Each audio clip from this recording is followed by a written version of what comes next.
Hello friends, I welcome you all in this class with beautiful flowers. Here you can see disfigured hand of a leprosy patient. You must have heard about the social stigma of leprosy on the patient. So today we are going to learn about the drugs treating leprosy, that is anti-leprotic drugs. So first we will see what is leprosy. Leprosy is chronic granulomatous disease caused by Mycobacterium leprae. It is world's oldest recorded and stigmatized disease. Mycobacterium leprae bacilli was discovered by Dr. G.H. Armour Hansen. So from his name, leprosy is also known as Hansen's disease. Every year, January 30 or its nearest Sunday is celebrated as World Leprosy Day. Cause of leprosy is Mycobacterium leprae, which are rod-shaped, gram-positive, obligate, intracellular, acid-fast bacilli.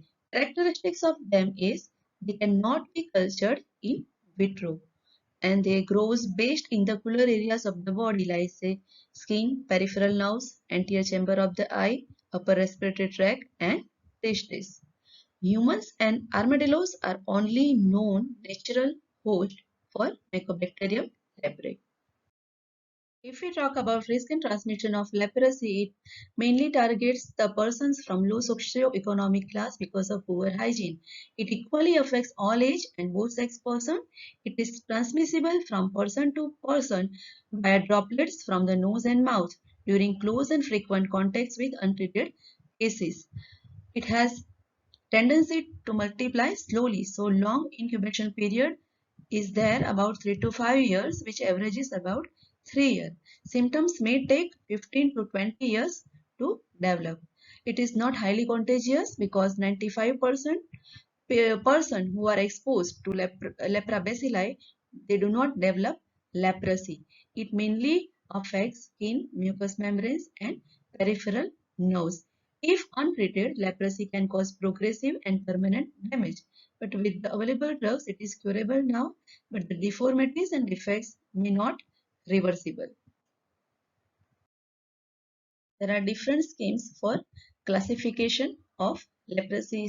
One of them is Ridley Joplin clinical classification. He has classified leprosy into 5 types, starting with lepromatoid leprosy, or we can say lepromatous leprosy. Then borderline lepromatous leprosy, borderline leprosy, borderline tuberculoid leprosy, and tuberculoid leprosy. If we see the clinical spectrum of leprosy, cell-mediated immunity is higher in tuberculoid form and it is almost, we can say, absent in lepromatous form. So we can say that the severe form of leprosy can occur in patient having poor immunity, while say skin lesion and number of bacilli and chances of slit skin test positivity increases as you progress towards the lepromatous forms of leprosy. Other classification is WHO classification, which is based on skin smear results. Divided leprosy into paucibacillary leprosy and multibacillary leprosy. In paucibacillary leprosy, there are 2 to 5 lesions and there is skin smear results are negative for Mycobacterium leprae. Tuberculoid leprosy and borderline tuberculoid leprosy forms are included in this type. While in multibacillary leprosy, more than 6 skin lesions are there and positive skin smear test is there for Mycobacterium leprae. Lepromatous leprosy, borderline lepromatous leprosy and borderline leprosy is included in this type of leprosy. Now, what are the symptoms of leprosy? In paucibacillary leprosy, symptoms are usually well-defined skin lesions that are usually numb. Here you can see the well-demarcated skin lesions are there, while in multibacillary leprosy, symptoms are chronically stuffy nose and many skin lesions and nodules on both sides of the body. Here you can see there are nodules are there peripherally as well as over face.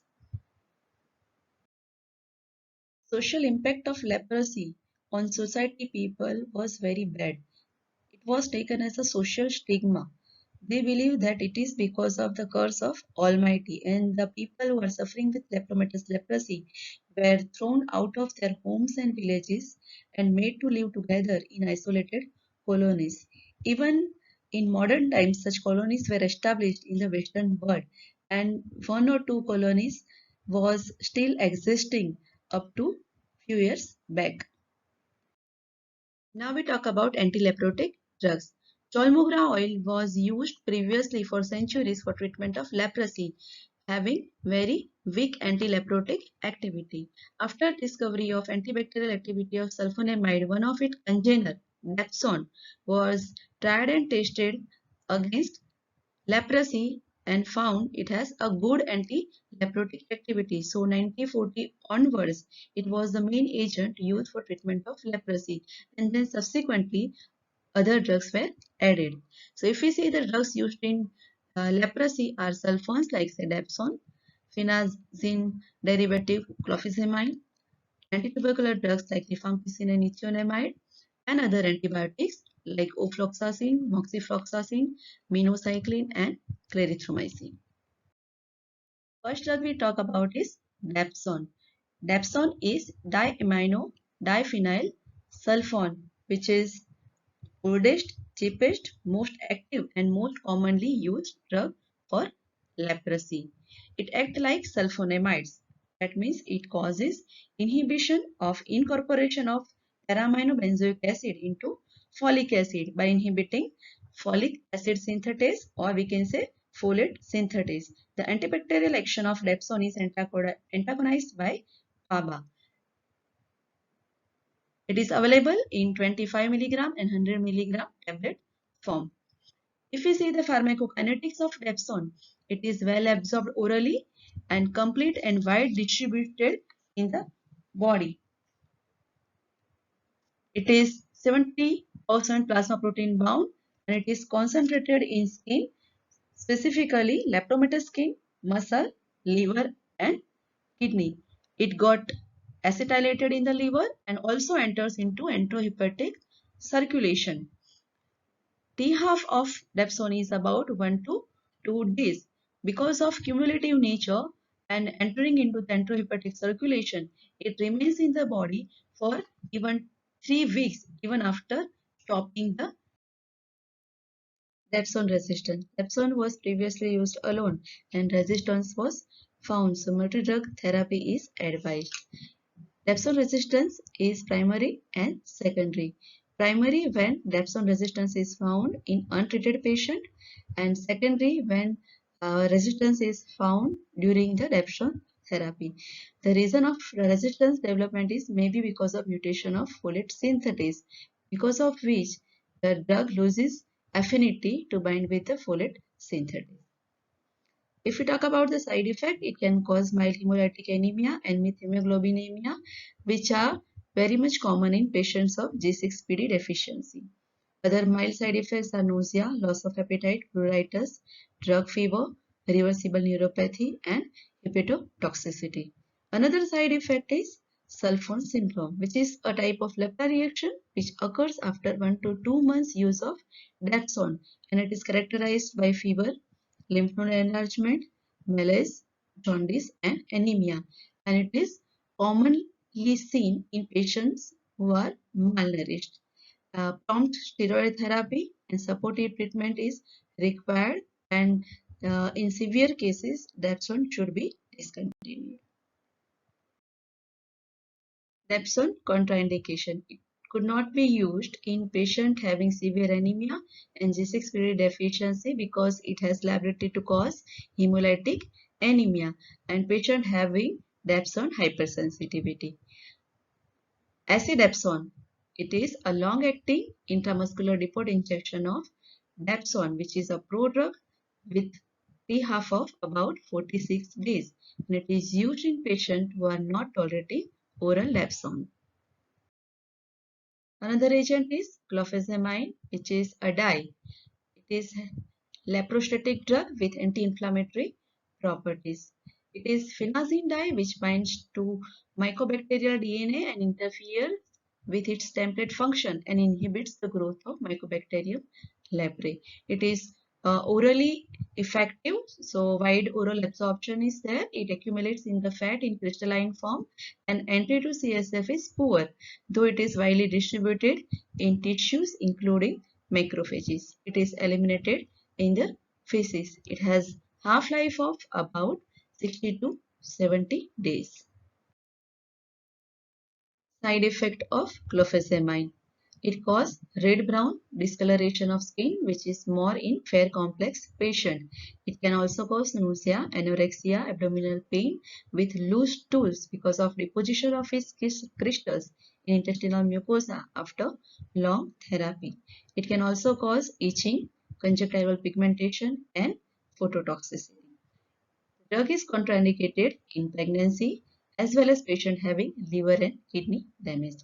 As such, clofazimine used alone, it can develop resistance in about 1 to 3 years. It has biological lag of 6 to 7 weeks in patient having depth resistance.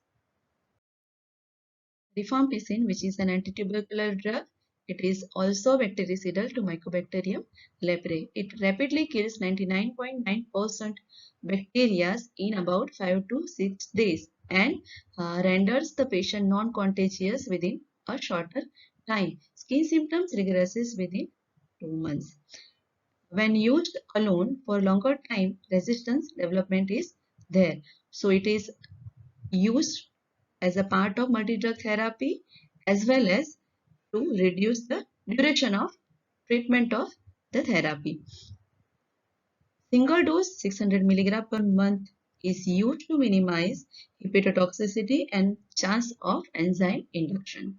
Ethionamide, which is another agent which can be used in treatment of leprosy, but it is not recommended nowadays because of its side effect like hepatotoxicity. Fluoroquinolones. All fluoroquinolones except ciprofloxacin like ofloxacin, sparfloxacin, pfloxacin and moxifloxacin are highly active against Mycobacterium leprae. Ofloxacin kills 99.9% Mycobacterium leprae in about 3 weeks. It is not used as a main drug, but it can be used as an alternative for rifampicin intolerance or to reduce the chances of resistance development or to shorten the duration of therapy. It is used in a dose of 400 mg per day. Moxifloxacin is a most potent fluoroquinolone against Mycobacterium leprae. Clarithromycin, it is only macrolide having anti-leprotic activity, but it has weaker activity than rifampicin. At dose of about 500 mg per day, it kills 99.9% bacteria in 8 weeks duration, and it is used as an alternative drug for therapy of leprosy. Minocycline is again only tetracycline having anti-leprotic activity, and it has weak activity than rifampicin, but it is more active than clarithromycin. It can replace clofazimine if clofazimine is not tolerated. Its dose is 100 mg per day. Treatment of leprosy. Following the footsteps of WHO, India launched National Leprosy Control Program in 1955, which was changed to National Leprosy Eradication Program in 1982. Multi-drug therapy was implemented under the same program, and with that, India eliminated the leprosy as public health problem in December 2005 with prevalence rate of less than 1 case per 10,000 population in 2005, but still some states of India have more than 1 case per 10,000 population. Even current WHO data shows that 60% of global new cases of leprosy are from India. In previous slides, we have seen that WHO classified leprosy into paucibacillary leprosy and multibacillary leprosy. In 1998, WHO again reclassified the leprosy into 3 types, that is single lesion paucibacillary leprosy with a solitary cutaneous lesion, paucibacillary leprosy with 2 to 5 skin lesions, both single lesion paucibacillary leprosy and paucibacillary leprosy cases are skin smear negative for Mycobacterium leprae, and multibacillary leprosy with 2 to 6 skin lesions as well as all smear positive cases. Since 2009, National Leprosy Eradication Program of India follows this classification of leprosy. That is, possibacillary leprosy, which is characterized by 1 to 5 skin lesions, no nerve or only one nerve involvement with lesions or absence of 1 to 5 skin lesions, and skin smear negative at all sites. And multibacillary leprosy having 6 or more skin lesions, more than one nerve involved irrespective of number of skin lesions, and skin smear positive at any one site. If we talk about the multi-drug therapy of leprosy, in 1982, initially, possibacillary leprosy patients were treated with standard Dapsone plus rifampicin for 6 months, and multibacillary leprosy patients were treated with Dapsone, rifampicin, and clofazimine for 2 years or till disease inactivity or smear negativity to be achieved, with added 5 years surveillance for multibacillary leprosy cases. This multi-drug therapy has so many advantages, like say, it is effective in cases with primary Dapsone resistance. It also prevents emergence of Dapsone resistance, affords quick symptom relief, and renders the multibacillary leprosy cases non-contagious, and also reduces total duration of therapy. A National Leprosy Eradication Program in India experimented with fixed duration therapy of 24 months for multibacillary leprosy cases without extending for smear negativity to be achieved, and found that the relapse rates were similar to that of with standard protocol. In 1994, WHO experts also recommended this FDT 24 for MBL patients.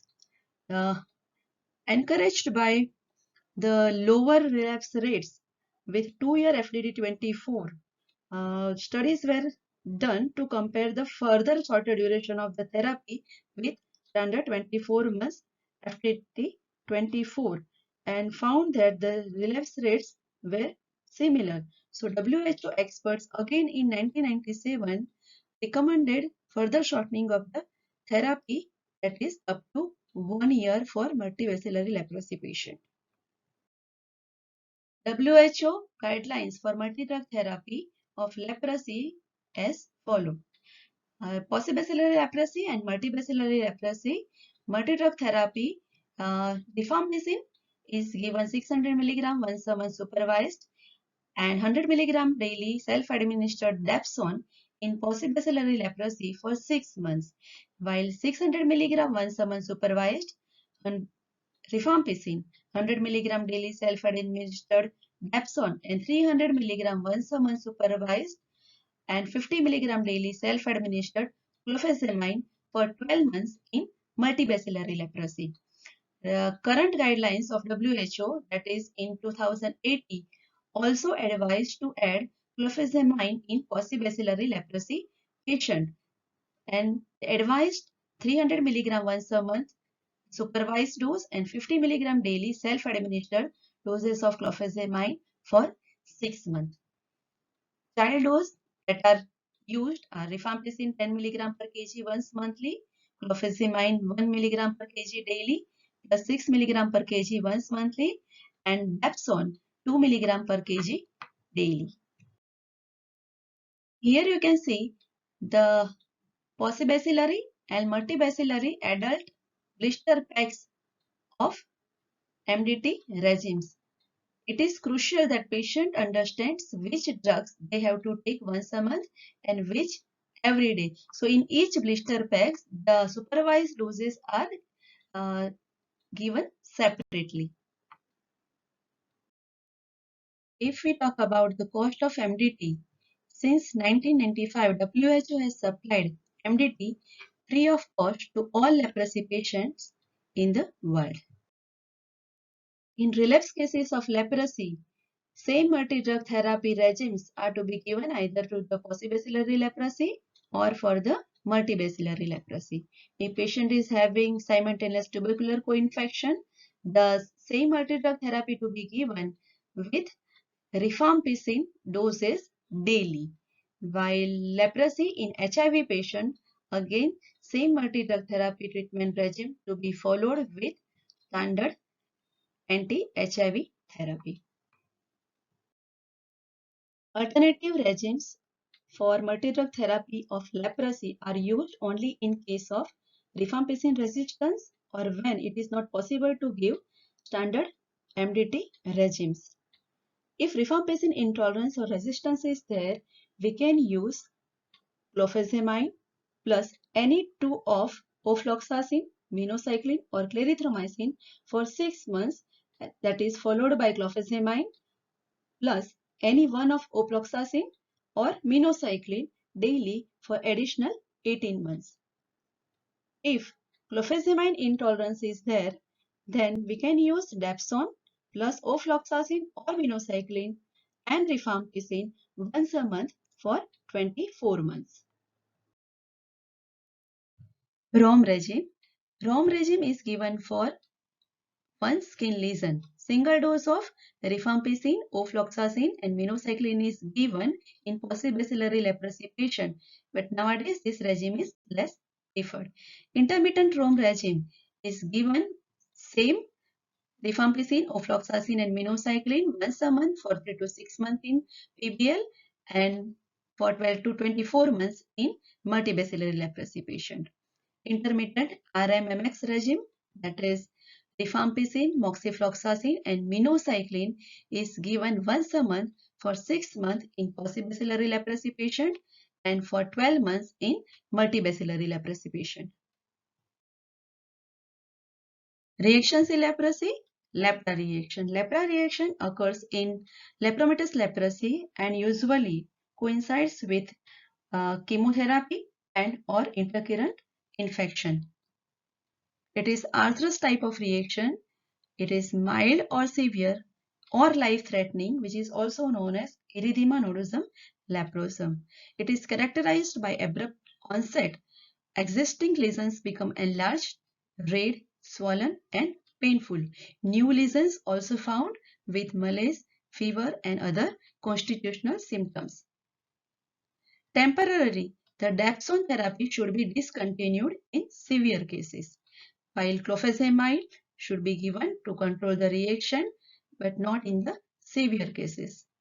In the severe reaction, prednisolone 40 to 60 mg per day is started immediately and it should be continued till the reaction subsides. The dose is then tapered over 2 to 3 months. Thalidomide can also be used in treatment of erythema nodosum leprosum. Reversal reaction. It occurs in tuberculoid and borderline lepromatous disease. It is delayed hypersensitivity reaction to Mycobacterium leprae antigen. It is characterized by cutaneous ulceration and multiple nerve involvement. The involved nerves become swollen, painful, suddenly even after completion of therapy. Clofazimine or corticosteroids are used to treat reversal reaction, but thalidomide is not effective. So, with knowledge of leprosy, let us join our hands to make leprosy-free world. Thank you.